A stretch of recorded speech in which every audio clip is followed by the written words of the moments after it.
ইসলামের সর্বপ্রথম যুদ্ধের নাম হলো বদর। কি নাম বললাম?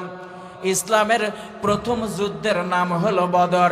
এই যুদ্ধের মাধ্যমে হক এবং বাতিলের মধ্যে পার্থক্য হয়ে গেছে, প্রাচীর তৈরি হয়ে গেছে, একটা দেয়াল তৈরি হয়ে গেছে।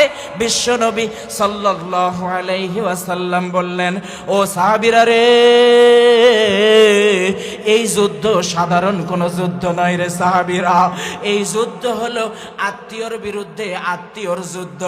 বাবা মুসলমান হয়েছে, বাবা ইসলাম কবুল করেছে, কিন্তু সন্তান এখনো ইসলাম কবুল করে নাই। আজকে ওই বাবা ওই সন্তানের বিরুদ্ধে তরবারি চালাবে।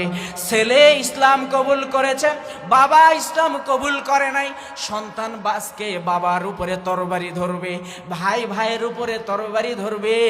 এ সাহাবীরা রে, আমি কথা দিলাম রে, আজকে আমার সাথে তোমরা যারা যুদ্ধের ময়দানে যাইবা, আমি বিশ্ব নবী ওয়াদা দিলাম, আমি ওই সাহাবীদের সাথে জান্নাতের মধ্যে এক জায়গায় থাকবো। জোরে বলেন সুবহানাল্লাহ।